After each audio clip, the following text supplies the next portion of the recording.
Ladies and gentlemen, we are live.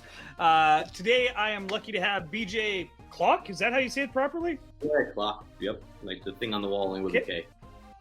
Well, you never know. Some people get really finicky about their names, right? So Yeah. BJ is an entrepreneur, an investor, and a whole bunch of other stuff, a record producer and musician. But before we talk about that, BJ, I want to talk about you and who you are and a deep-seated question. It's the question of the week that I ask absolutely everybody that comes on the show. If you can only have one sandwich for the rest of your life, what sandwich would you eat? One sandwich forever. I like the turkey club, or chicken club. Actually, I think it would be the chicken club. Turkey makes me a little sleepy, so I like the chicken club with a little toast. I think that's, I like a meatball sub too, but I think the chicken club would have to go with. What does that say about you? I don't know. Because I like sandwiches like that. Well, I don't know, but you said only sandwiches though. That was the only point. So well, just one. So yeah. Yeah, I like toast, and I like, I don't know, I like a little bit of lettuce, a little bit of tomato. I like it to be crunchy and moist at the same time. Like a blend. Okay, that works. So BJ, let's talk about you and what you do. You are an entrepreneur, an investor, a record producer, and a musician. Those four things don't normally go together, right? Yeah. On top of that, you're the CEO. You're a CEO, and you're also an influencer. Mm-hmm. Yeah. In personal development. So you're a bunch of everything. How does that all work?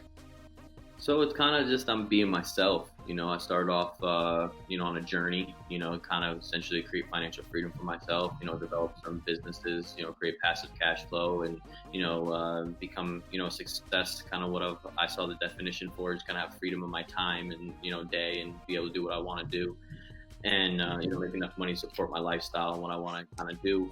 And, as things progress, I always kind of, I made music as a kid and stuff growing up, but like I always usually spent money on music, rather than like it never made me any money. It was always like kind of like a waste of money. I was working jobs or different kind of things and kind of investing money in that and never really worked out all that well. But over my, just life in business, I was just really passionate. I needed to get people's attention, and I wanted people to kind of listen, and so what I started doing, I started using social media to kind of share my message and get more people and get more attention. And as I started building more influence and more, followers and engagement and, just building this community around essentially what I was talking about, it opened a lot of doors in terms of business and, having successes in other outlets. So when I realized, I had other successful businesses because of social media.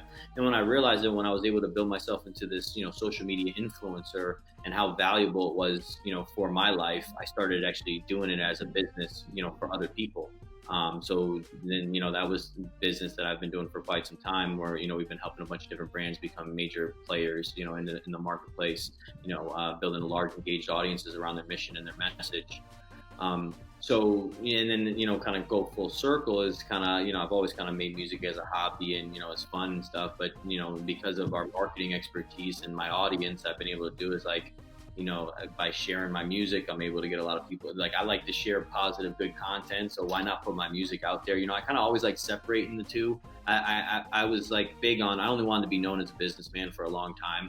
But then after I kind of had, like, I feel like, the success that I kind of thought I would have, I'm going to definitely have much more success, over the next, rest of my life. But I felt like I was kind of a notable businessman enough to feel like I could start doing the music side of things and kind of be myself. And I thought, I'm just being myself. And what I find is unique is like, there's no one really else like me. There's no one really else like you either, Jesse, So we just be ourselves and, I don't expect there to be any other real kind of CEO, like serious business people also, making music. I kind of went reverse, it's usually the other way around. People start making music, then they become a CEO. But I really see, I like marketing, and I like touching people and I like inspiring people. And if I can give them something, content that they can listen to on the regular basis and it brings value to their life, whether, maybe they hear something that they like, or maybe it brings them just a smile, brings happiness to their day. I feel like that's great, not only for them, but it's great for my brand too, because now they're feeling good while they're with their wife or they're with their kids and they're listening to the music and it just makes them feel good about me. And I mean, why don't you want to have people to feel good about you? It's like, how could that be bad? So So it's a bunch of different angles, I'm just kind of just being who I am, there's like no limits for me. I think a lot of people try to put themselves in a box. I realized that and I think they put themselves in a box because they're trying to figure out like what will be popular or something, or what will be accepted. I'm a very creative marketer, and I can kind of get whatever I want accepted and make it trending. So I'm just going to do me and you know what I mean? And make it cool, It's, I'm going to be honest. There's a lot of people out there that are afraid of what other people think. Mm-hmm. And you don't seem like one of those people. Well, I'm not gonna lie to you, Jessica, and say that I'd never have been that person. I think we all kind of have points in our life where we might go through that and kind of, and there's all different points, where I didn't care. And then there was a point where this social media stuff, you start caring, because you're more self-reflective, and then you're like, everything you put out, like, should I post this? Should I not post this? And I think just over this whole time of, just self-discovery and just kind of down this journey, I've realized that being you is the best thing you could be, for better or for worse. Some people are going to love you, some people are going to hate you, but at the end of the day, to be a person to make people make that choice is really, what you want to be. You want to be that kind of polarizing figure where you stand for something, for better or for worse. And, there's going to be people that rally up behind you, and there's going to be people that despise you for it. But, at the end of the day, that's what it is. That's life, That's pretty awesome. My personal journey actually reflects yours. I'm not half as famous as you are, but it really does.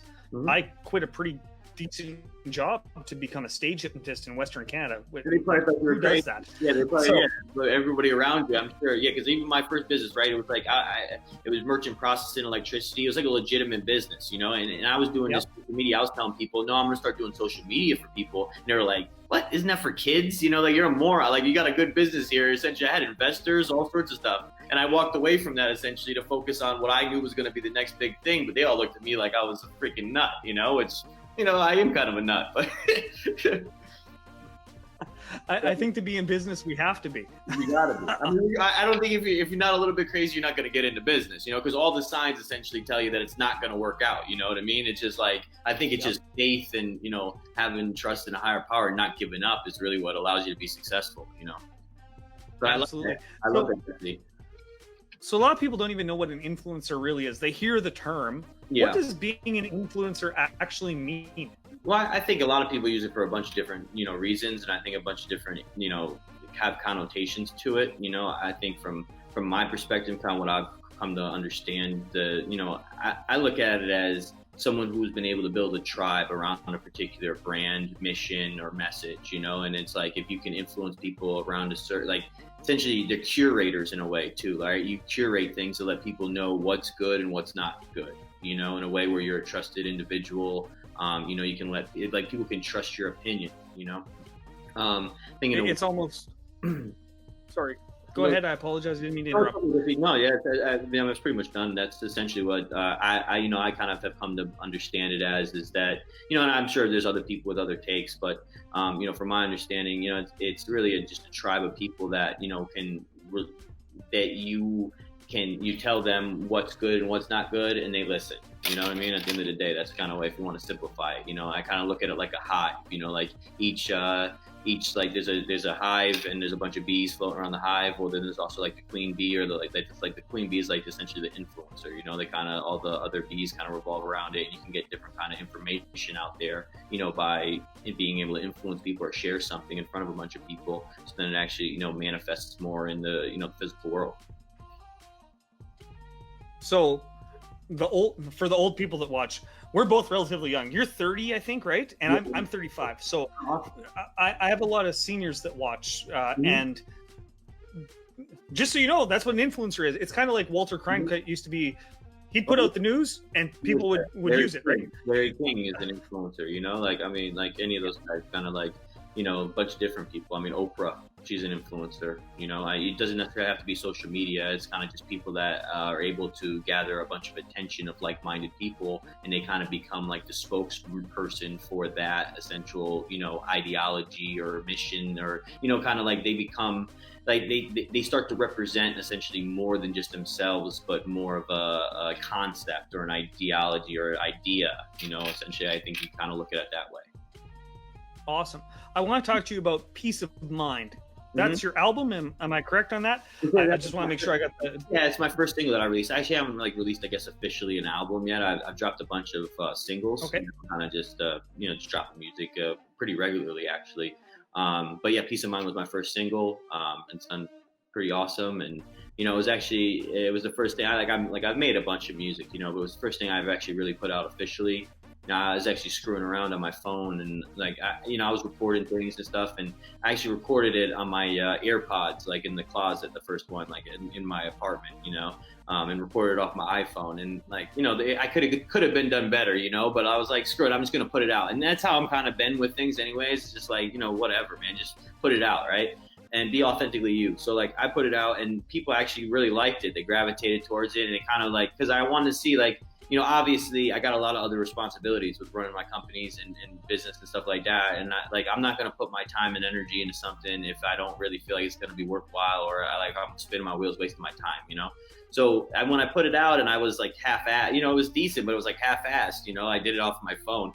So I was like, and then it got a great response. People really liked it. So I decided to do it officially. And then, and really the song itself, I mean, kind of how I was writing is like, the lyrics and the whole melody of the hook and stuff is really to, allow people, like I've always had a passion. This is like, I've always kind of seen is like what I want to be. And I always wanted someone else to kind of do this for me, but I'm sick of waiting for other people. Right. So like, I'm just doing it myself. But that's kind of how I am. You know what I mean? It's like, I wanted another artist to kind of like say the stuff that I'm doing, you know what I mean? But I always wanted music that would essentially be like a Jim Rohn speech, right? But a song, you know what I'm saying? But not Jim Rohn, but like the philosophy, you know what I'm saying? Like the personal development, the, how to make your life better, and how to, take action on your dreams, but do it in a trendy, kind of clever, sort of, and I've always kind of been that way, where I want to take personal development. I started really early on, like doing this, where I wanted to, I kind of started, and a lot of people have kind of taken, like they use this term now, which is called like edutainment. I saw that as like being a big thing, is like, educating people through entertainment. And, you don't have to be so stiff in a classroom with a shirt and tie, like to get knowledge and education, like you can be whoever you want to be and be smart. I think that's one of the things that I like to share with people too, is that, it doesn't matter the way you look or how you act or where you come from, you can be educated, you know what I mean? And you can educate yourself, and the more you educate yourself, the better you end up, That makes perfect sense. So you've already told me my next question, which was I was going to ask where the influence for that came from for the Jim Rohn stuff, or Jim Rohn.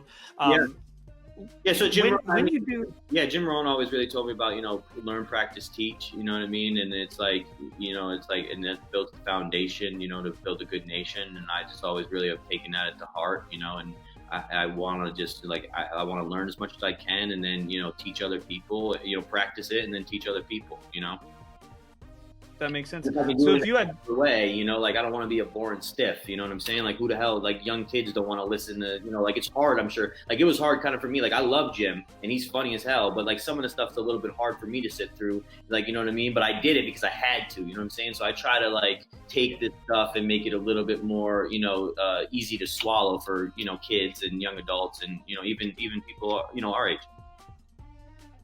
The thing about that stuff, I listen to all the motivational stuff. I listen to basically everything at 2x speed.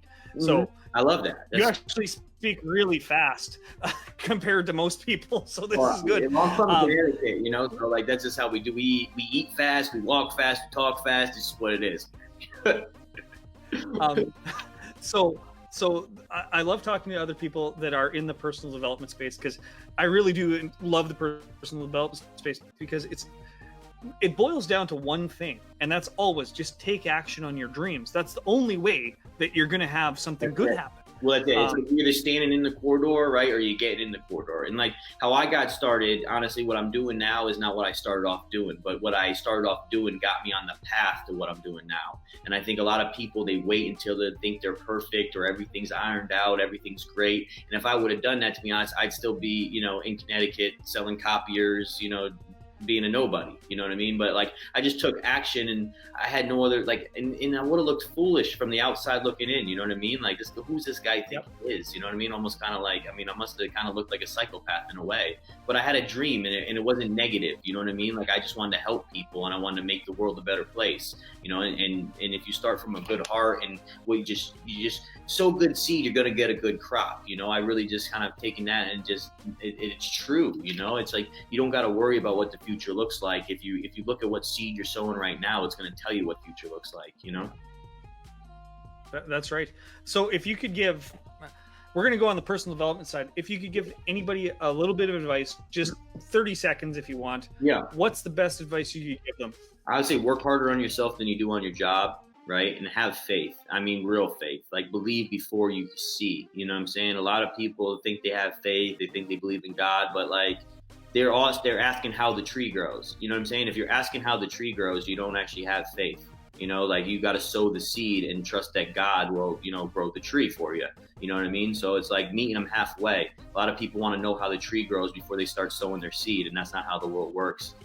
You know, God says, you take a step, I'll take 2 steps. You know what I mean? So start stepping, and you'd be amazed at the people and the world. The universe just opens up for you. You know what I mean? Declare what you want. You know, it's not a lack of receiving, it's a lack of asking for what you want. If you can be very clear what you want, you'll be amazed at how it comes into your life. And it's just like, how did this happen? And the better you can, this is like a skill that you can become good at. Like, and the better you get at it, it starts getting a little creepy, because then you ask for something, and later that afternoon you got it, and you're like, how the hell? You know what I mean? And it's like, it starts getting a little spooky, and you're like, I got to be really careful about what I ask for now, because, and I think when we start reflecting and we start thinking about what we're really at, because we say we want something, but then what are we really asking for? Because a lot of times we're asking for the things that we're afraid of, you know, because those are the things that are kind of obsessing about in our minds, because it's a lot of emotion with fear and that sort of thing. We're focusing and what we focus on grows. You know, so if we're focused on our fears, they're going to become more and more real. And even though they're not real, they're going to feel real. And then you're going to start actually sabotaging yourself. You're going to actually be doing stuff that actually is going to create the reality that you don't want, because you're so focused on it.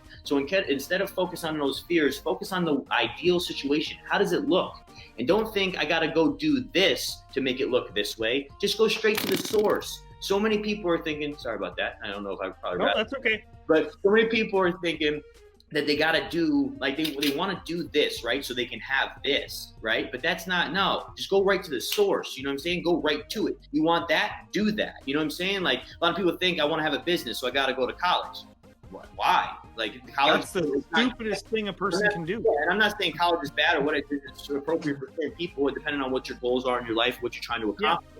But like, a lot of people think, like, I'm going to college because I want to do a business. Well, that's like one path over here, and that's another path over here. It's like, how are you going to be successful if you're trying to walk on this path A, but you're walking on path B? I mean, you're never going to get there. You know, I think another good thing that, you know, Jim always told me was, you know, it's not the blowing of the wind, but it's the set of the sail. You know, you got to set your sail, you know, and your sail is your personal philosophy, you know, where you're headed and what's your definite chief aim. You know, I think that's one of the best things that someone could have, is write down what you're actually trying to accomplish, like a 20-year goal, 30-year goal. What's it look like? Well, like, put some numbers to it. How many people have you impacted? How many money is coming through your organization? You know, and then when you realize is that it's crazy, actually, because when you put that stuff down, give yourself 3, 4, 5 years, and you're going to look back at those goals that you thought were huge, and you're going to be like, damn, I was a real small thinker. You know, like, I can't believe I wrote that. I thought that was a big number. Then, are you kidding me? That's a tiny number. Like, and it's only like a couple years, you know what I mean? But it's like, if you don't put that stuff down, document it, it's, you know, and it's not to criticize yourself that you were thinking small, but it's to reflect and realize, like, a lot more is possible over the course of 10 years than you give yourself credit for. You know, I think people, like, you know, this is kind of like a common saying now, is like, I think people overestimate what they can do in a year, but they underestimate what they can do in 10. You know, it's like, results, I don't care. If I was to start a fresh brand right now today, I have a lot of influence, and I've honestly built a lot of businesses from scratch. I really know what I'm doing, but it would still take me time to make that a success. I don't care what it is, right? A lot of people don't give themselves enough time to make it work.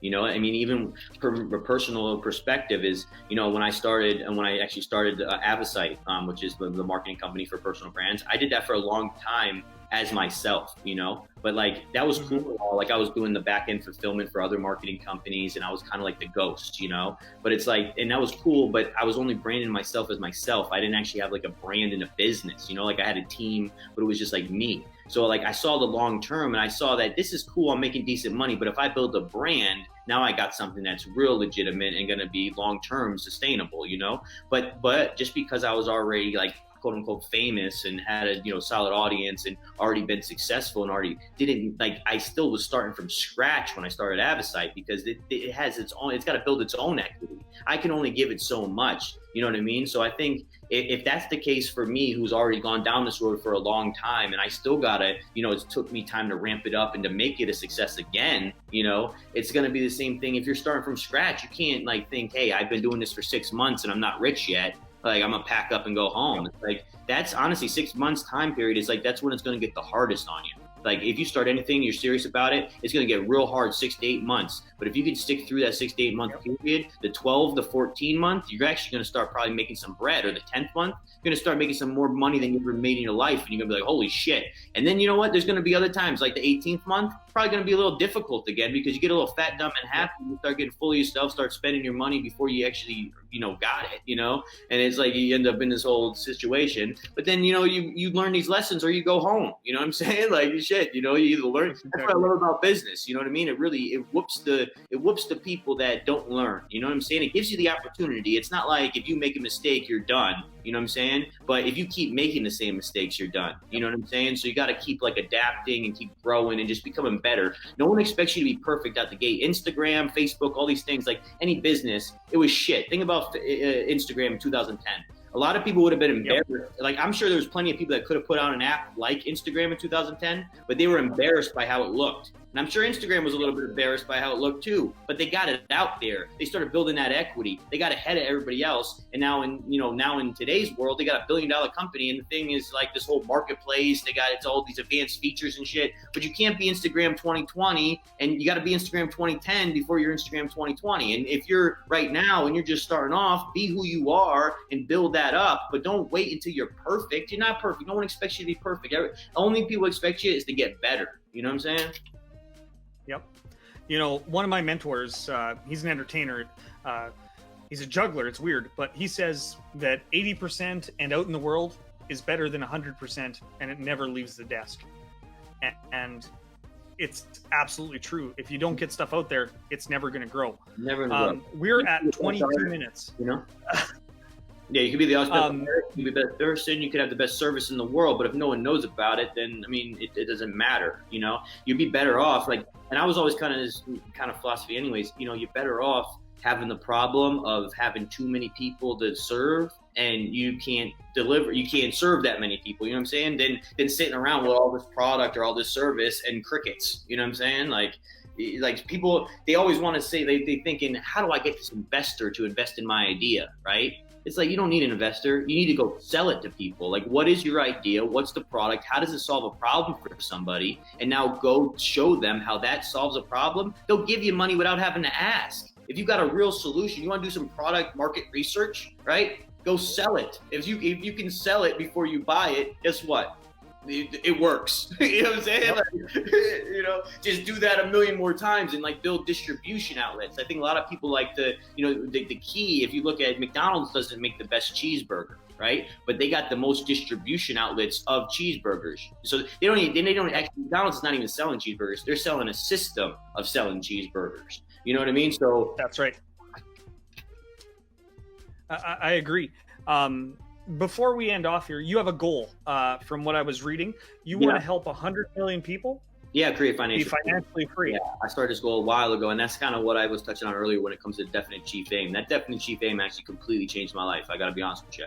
I wrote it down in 2015, and the things were like kind of going a little bit good for me. Like a little bit, I was getting different things. But once I wrote that down and got that really clear, you know, things started opening up for me, and, you know, beautiful blessings that started coming from all over the place. That's when I started learning how to build online businesses, and a whole bunch of different things started happening. And, you know, I always keep that kind of really, you know, and it's been an interesting journey. I've definitely helped a lot of people directly and indirectly. You know, I've turned some people, I feel like, into almost like, you know, like kind of like Frankensteins in a way too, where it's like you help some people and it's like that doesn't, you could almost help some people where they end up hurting other people. You know what I'm saying? It's like, but, you know, there's been learning, growing pains and all sorts of stuff. But, you know, I really like, you know, when I started that, man, I saw that there was a major issue. I kind of seen this whole thing, you know, with like what's going on with the COVID now. I didn't know what it was going to be, but I kind of saw many years ago something that was going to happen that was going to be similar or something like that. And you know, and I saw the only way for us to actually have freedom as humans and people is to really help people build, you know, passive income in different ways and help people make additional money outside of just a wage labor job. Like wages really don't work, you know. I mean, you can make a decent living maybe, like, but even in the future, like you're gonna have to like make profits, you know what I mean? So I've always been real passionate about, you know, not only sharing that and coaching people how to turn their passions into, you know, profits, but I also like to, you know, help people make profits with my passions, you know what I mean? And they can distribute what we do and they can make money with us, you know. We don't work with everybody. I used to like to work with everybody, you know, but I found that you can't necessarily, you know, you can only help those that want to help themselves, and you can't really open yourself up to just kind of like having a free for all where, you know, everybody come, because that opens you up to a lot of liabilities, opens you up to a lot of, you know, not everybody can be trusted, you know. And I think that goes back to, you know, Jim used to tell me this too. He said, you know, all the good that you start will try to be invaded. To not think so is naive. You know, if you start a good crop, there's going to be bugs, there's going to be weeds, there's going to be that kind of stuff. And to kind of just sit around and say, I don't see any weeds, I don't see any weeds, I don't see that the weeds aren't going to disappear. You know, you got to go pull them weeds out. You know? Yep, absolutely. Absolutely. Before we end off, where can people find you? This has been a great interview. I'm glad that you chose to talk. You're an awesome interviewer, man. I'm really glad you had me today. And I mean, you had some really fantastic questions, and I'm glad we talked. I hope I wasn't too long-winded, you know, and I hope people got value from this. You know, where they could definitely find me is, you know, at BJ Klock, you know, on all social media. So BJ Klock. You know, you can find me on anything. And I got podcasts out there. I got music on Spotify, iTunes. I got personal development stuff. I got songs for you to listen to. I got an ebook out there called How to Get Started When You Got Nothing. You know, if you want some simple principles that are going to help you, essentially, if you're starting from scratch and you're just looking, how do I get that momentum to kind of start building this foundation? You know, it's a great ebook. It's only 7 pages, you know, but it's like real practical. It's a working manual. You know, I didn't want to give some, like, everyone kind of gives you fluff and it tells you how great you are and why you should listen to me, yada, yada, yada. Nah, I'm just going to give you what the hell helped me. You know what I mean? At the end of the day, that's all I'm about, is if I find something that worked for me, I'm down to share it, because, you know, if it worked for me, it'll hopefully work for you. And, you know, and I mean, and if I help more people, you know, I mean, what harm can it be by helping more people create freedom for themselves? You know what I'm saying? I feel like at the end of the day, there's a lot of people that are organized that want to take freedom away from us. You know what I mean? So we need to be organized in the effort of freeing people. You know what I'm saying? So I am going to ask you 2 more questions, if I can, if that's okay. Go ahead, brother. I gave you a whole hour. I didn't know we were only a half hour. I had a whole hour blocked off. So we're good. Oh, well, guess what? We're going to do an hour then. If you're willing to do an hour, I'll do an hour. You singling at me. Okay, so what do you mean by freedom? A lot of people think that freedom is like owning a yacht, blah, blah, blah, that type of stuff. What do you actually mean when you say freedom? That's funny that you say that, because I think there's a lot of things that actually people think are the freedom, like the yacht and situation, right? Which actually takes away from real freedom, you know? And I think freedom, at the end of the day, you want to keep it real simple. It comes down to, sorry about that, comes down to choice, right? Freedom is choice at the end of the day. And, you know, if you have options, you know, and you can do, you know, you have the option to do different things, that's freedom, you know, and the freedom to do what you want to do, as long as you're not infringing upon other people's, you know, will and things of that nature. You know, freedom to manifest what you want to manifest and live your life how you want to live it, and make the choices how you want to make choices. You know, and by developing different brands and doing things a certain way, living your life a certain way, it just gives you more options. You know, we all have things that we have to do, you know, that, you know, it's really hard. I've tried, trust me, I'm really good at this, but like, there's still things sometimes like that, you know, I guess you got to kind of spin it though, too, in your mind, right? It's, for instance, like, don't ever look at things like you have to do them, right? You're doing them because you want to do them. Even if you do kind of have to do them, you're still doing it because you want to do it. You always have the choice, you know? So I think we give up our power too easily. You know, we start thinking that a lot of our decisions are out of our our choice, or because we're a product of our environment, or, you know, this, that, or this thing happened to me. And we give up that power and say, you know what, I have the power to make the choice for me. I'm not going to give it up to some government official. I'm not going to give it up to my boyfriend or husband or my girlfriend. I'm not going to, you know what I mean? I'm just going to make this choice for me because it's what's best for me, you know? And I think taking that personal power and deciding what you like, what your likes and dislikes are. You don't have to like everything. You're allowed to not like certain things, but being discerning of that and realizing what is for me and what isn't for me. And I believe that's actually really freedom, is understanding that, like, what do I want my life to ideally be like, and then go and create that. And, you know, honestly, when you get there, the first time, it's probably not even, it's funny because you think you want a lot of things, and then when you actually get them, you're like, man, this isn't even what I was actually after. I thought XYZ was going to get me WQ whatever. And it's like, that's not how this shit works. You know what I mean? Like, go after what you're actually after. Don't think that you need like $1 billion to like be like, you know, successful or rich or something. You know what I mean? Like, there's different strokes for different folks. You got to really get to the, you know, to the nitty gritty of, you know, why am I after what I'm after? You know what I'm saying? So many people are after the how, you know, and the how of, how do I do this, right?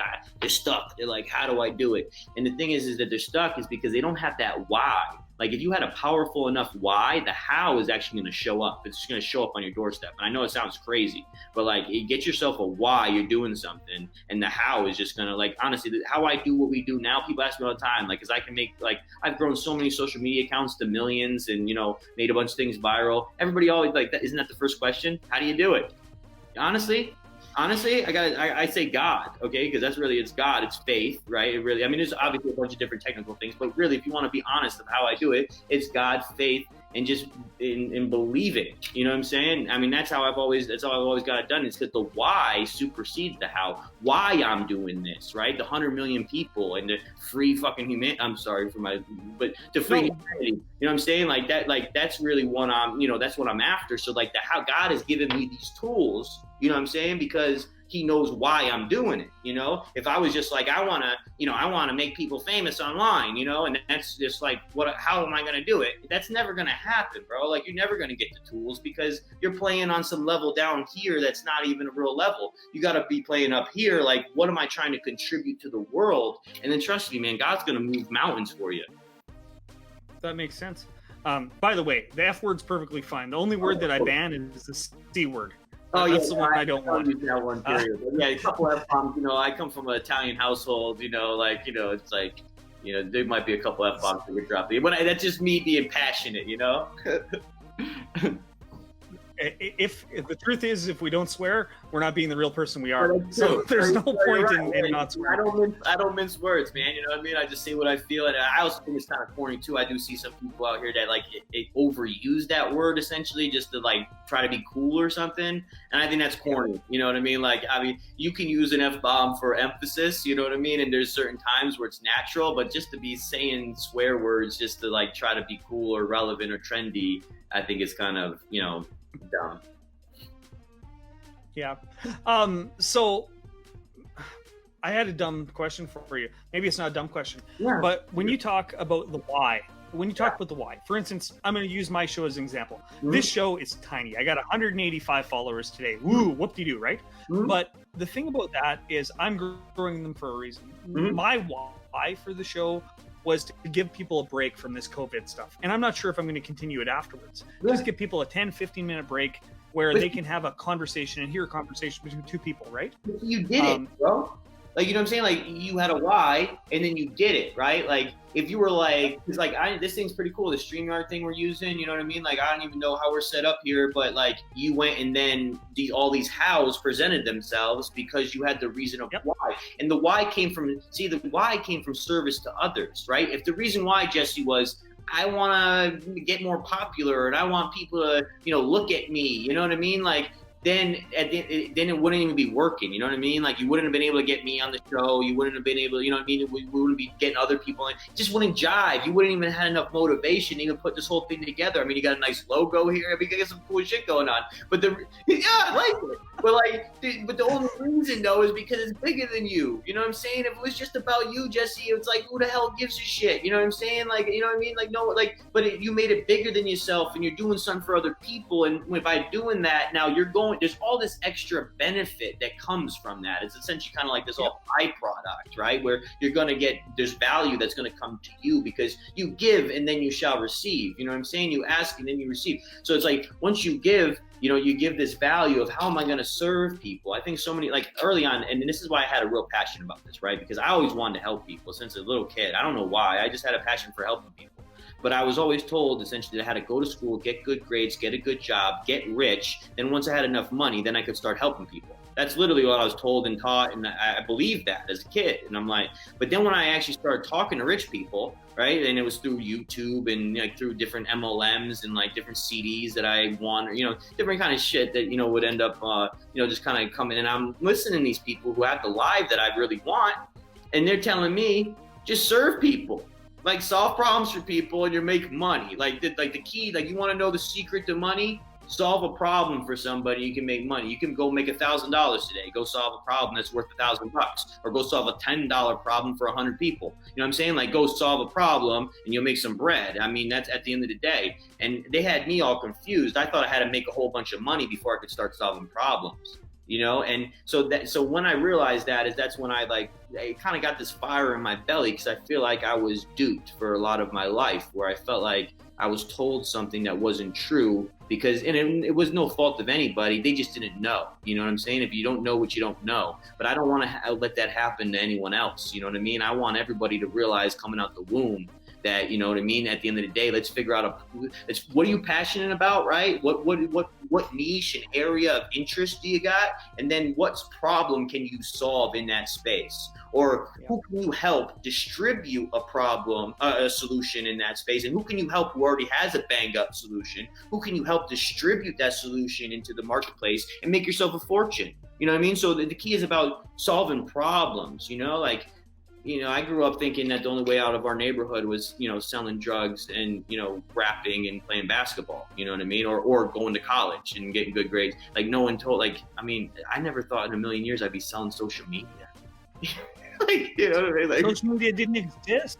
You know, I know. So it's like my social media didn't exist back then. It existed, but it wasn't what it is now. Exactly. So how I've gotten on this path of everyone always asks, like, how you do what you do, and it did start from the why. I'm telling you, that's all it is. It started from why I'm doing this, is that no one can stop me, honestly, like at the end of the day, because the why is so strong and it's real too. It's not like I'm just making this shit up to like feel good. And it's like a real thing that comes from a real place.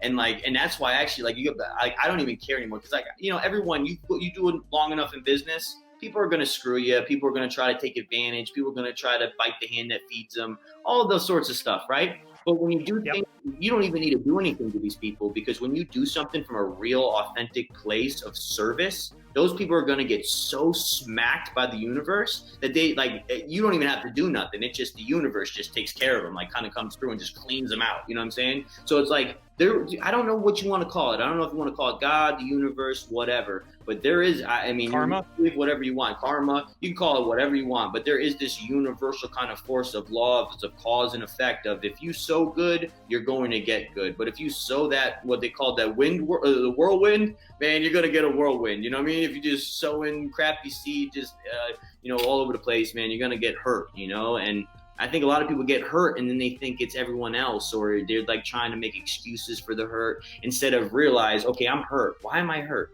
You know, and then reflect on kind of what decisions we made, you know, what seeds we've been sowing. You know, a lot of times, if you want to look at why your life is the way it is right now, just look back over the past year or two and look at the seeds you've been sowing. That makes perfect sense. A lot of people, specifically traumatic events, they look at themselves and they say, oh, this is somebody else's fault, somebody else's fault. Yeah, well, and they don't take the initiative. With this whole event that we're kind of experiencing, yeah, especially now with this whole event we're kind of experiencing, I feel like there is some people, they like things, like when one thing happens, you got a choice, right? Some people are going to go one way, some people are going to go another way. You got the choice, right? Some people are using this as an excuse. Like, oh, well, I don't got to pay my rent. I don't got to do this. I don't got to do that because, like, you know, this whole thing is outside my control and I can just cash it in, right? And there's other people that are like, man, this is my shot. You know what I'm saying? Like, I've been waiting for that one time, that one moment, and now I got it. You know what I'm saying? And it's like, so you can be you, and you as the individual, the watcher, the person right now, right? You can be whoever you want to be. You know what I'm saying? The thing is that a lot of people are waiting to figure out what their gift is, right? God gave you one gift, the gift to choose. Right? Choice. That's the gift he gave you. So go pick what gift you want and then go rep it. You know what I'm saying? I didn't start off good at the piano. You know what I'm saying? I didn't get a sales. Man, I could sell anything. Like, honestly, that's why I do what I do, because I could sell anything. But I love what I do. I love helping people. Honestly, I could sell anything. But when I started off, the first door I ever knocked on, okay, I forgot my name. Okay, the lady answered the door. I forgot my name. I'm looking there at her like an idiot. And the guy that I'm out there with, like my trainer, he's like, yeah, hey, this is Brian. You know, he sometimes forgets his name. Don't mind him. You know, he made her laugh. And he ended up actually selling the lady, right? And that moment, I talk about this moment occasionally. I still bring it up to the guy, you know, because this moment actually really did change my life in a way where it was like, I was like, wow, like, you know, like shit, I was so nervous. I'm sweating. My palms are sweating. And this guy cracks a joke, makes her laugh. We get money in exchange. We provide value to her. You know, we reduced her, you know, cable services. Probably we saved her $100 a month or whatever, and you know, made a couple of dollars for ourselves, and you know, went about our day. You know, but it was like, you know, but the thing is, now I can sell. You know, I can sell anything consultatively, but it happens because I've been repping for 12. I mean, I've been selling since I was probably like 14 years old. You know what I'm saying? So it's like I got 16 years of experience. I'm gonna be freaking good. Whatever you do for 16 years, you know what I'm saying? Like, you know, for better or for worse, you know, I smoke. Okay, so I roll my own stuff. Okay. Well, I can roll a really good joint too, you know what I'm saying? But that's because I've been doing it for 10 years. But when I first started off, I had to sit at the desk and I had to like flip it over, and you know what I mean? I looked like a moron and it wouldn't even hit, you know what I mean? It's like, it's all shitty, and it's like, but if I would have just quit when I was shitty, I wouldn't be good now, you know what I mean? So it's like, you could be anything, man, you know? I taught myself how to blow smoke rings. How did I do that? By practicing, you know what I'm saying? So I think too many people don't give themselves enough time in the whole practice arena to even know if they're good at it or not, you know what I'm saying? Go throw a couple fucking balls around and see if you're good, you know what I mean? Don't be so negative on yourself thinking, oh, I could never do that. Why could you never? You know what I'm saying? Like, always question yourself. Why couldn't you do that? Because you could do it if you really wanted to. You're not going to do it because you don't want to, but don't think you couldn't, because you could. You just don't want to. And there's difference, you know what I mean? Differentiate between that, because you can do anything that you actually want. You can, but you don't want to, and that's okay. You don't have to want to either. Just get clear on what you do want to, and then go do it. You know what I mean? Because that's, and not for me. I don't give a shit. For you, because it's going to make you happy. I'm telling you up. I mean, I made a lot of money. I've done a lot of things. I've helped a lot of people, right? But I got to be honest. If I'm not helping people, I'm not serving people, and I'm not doing what I'm meant to do, I get sad, bro. I get depressed. You know what I mean? And it's like, and then you want to have some real problems? Be depressed when you're rich. You know what I'm saying? Depressed when you're poor. Everybody expects you to be poor, you know, be depressed. But if you actually start making some money and you're still sad, who do you got to complain to? Nobody gives a shit. You know what I mean? You can't tell nobody, oh, I don't feel good. They're like, oh, fuck you. You know what I'm saying? Like, so it's like, you know, you always got problems no matter where you're at. You know what I'm saying? So just focus on what you want to create, and don't focus on what you fear. You know, I think that's the best thing that you could do. BJ, this has been one of the greatest interviews that I've done. It's one of the most inspirational. I want to thank you for being here. I have another interview in 7 minutes, so I do have to let you go. I love it, Jesse, man. You keep. I'm going to give you one. Yeah. I'm going to give you one last question. Yeah. What have you done for yourself today? Not anybody else. Just one thing you've done for yourself today to make yourself happy. Good question. So one thing I've done for myself, I'm always working on my personal brand. So, you know, I got a couple, you know, I did a couple things for my personal brand.